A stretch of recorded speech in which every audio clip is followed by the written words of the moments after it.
Hi everyone, this is Rahul Mertia, your language trainer and GD expert. Guys, I'm from English Brain Institute, Chidawa, Rajasthan. Basically, today I'm here to share the strategy related to Air Force GD Phase 2.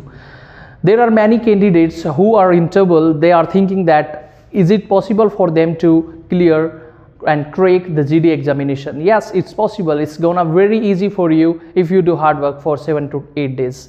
अभी मैं आपके सामने कुछ strategy बताने वाला हूँ, अगर उनको आप फॉलो करते हैं for sure it will help you out. देखिए basically what does it happen with us कि हम चीज़ों को बहुत डिटेल में पढ़ना चाहते हैं, लेकिन अभी 7 to 8 डेज है. पहली चीज़ सुनिएगा ध्यान से, just do not need to go in details of the topic के डिटेल में जाने की अब कोई ज़रूरत नहीं है, because we do not have much time. हमारे पास ज़्यादा समय नहीं है. और मैं पिछले जो पैटर्न है उसके आधार पर आपको बता रहा हूँ कि इतना ज़्यादा बहुत टेंशन लेने का विषय नहीं है कि आप सोचें कैसे क्या होगा, क्योंकि देखिए न केवल आपको बहुत सारे स्टूडेंट्स हैं, उन सभी को समय इतना ही मिला है और इतने ही समय में वो भी इतनी ही तैयारी कर पाएंगे जितनी आप कर पाए हैं.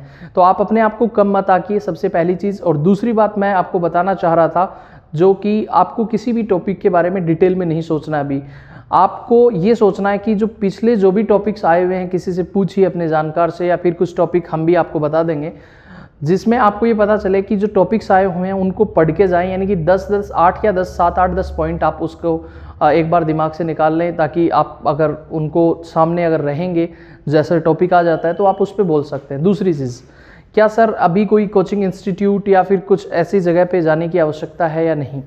देखिए ये डिपेंड करता है आपके माइंडसेट के ऊपर और आपकी खुद के कॉन्फिडेंस लेवल के ऊपर. अगर आपको लगता है कि आप ऐसी स्थिति में जहाँ पर आपकी न तो प्रैक्टिस हो रही है, नहीं आपको पता चल पा रहा कि कैसे क्या तैयारी करें, तो ऐसी स्थिति में आप एक अच्छे संस्थान का चुनाव कर सकते हैं अपने दिमाग का इस्तेमाल करते हुए.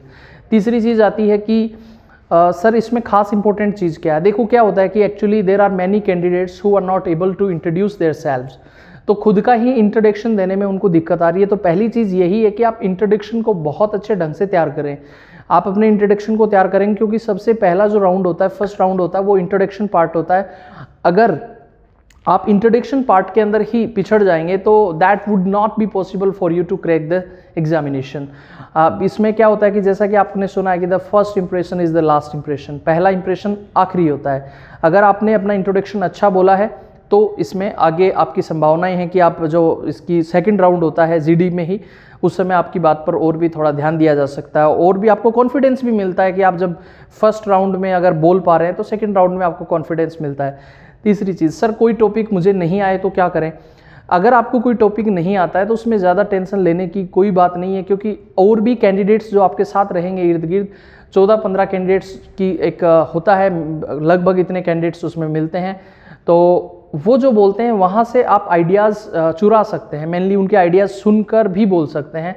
और आपको 3-4-5 पॉइंट अगर बोलने होते हैं जीडी में, और जीडी जो है वो एक इस तरह की सिस्टम है, उसमें आपकी लैंग्वेज को चेक नहीं किया जा रहा, उसमें सिर्फ और सिर्फ आपके कॉन्फिडेंस लेवल को, हेजिटेशन है या नहीं, उसके अलावा आप किस डिसिप्लिन में रहकर इस ग्रुप टीम के साथ में ग्रुप वर्क, जैसे आपको पता है जैसा कि डिफेंस है वो मेनली डिसिप्लिन देखता है कि ग्रुप वर्क काम कर सकते हो ग्रुप टीम में, या फिर आपका कॉन्फिडेंस कैसा है, हेजिटेशन कैसी है. यस आपको इंग्लिश में बोलना पड़ेगा, लेकिन ये नहीं है कि आप बहुत अच्छी इंग्लिश चाहिए. आपको ऐसी इंग्लिश चाहिए कि आप उसमें कम्युनिकेट कर सकें. यानी कि आपने सारे जो टॉपिक्स हैं उनको थोड़ा थोड़ा अगर पढ़ के जाते हैं तो निश्चित रूप से आप एयरफोर्स जीडी का जो एग्ज़ाम है वो क्रैक करते हैं. क्योंकि ऐसे बहुत सारे विद्यार्थी रहे हैं जो मेरे संपर्क में थे, जिनकी लैंग्वेज के ऊपर इतनी ज़्यादा कमांड नहीं थी, बट उनका कॉन्फिडेंस लेवल बॉडी लैंग्वेज पर और आई कॉन्टैक्ट पर अच्छा खासा कंट्रोल था. दैट्स वाई वे इस एग्ज़ाम में क्वालिफाई भी हो पाए. और कई लोग ऐसे हैं जो अभी भी अपनी जॉब है उसके अंदर कार्य कर रहे हैं, एयरफोर्स में लगे हुए हैं. तो समय समय पर मैं भी आपको इस तरह से गाइड करता रहूँगा. अभी आज के लिए इस वीडियो में इतना ही. अगर और कोई जानकारी चाहे तो आप कमेंट कर सकते हैं. Thank you so much.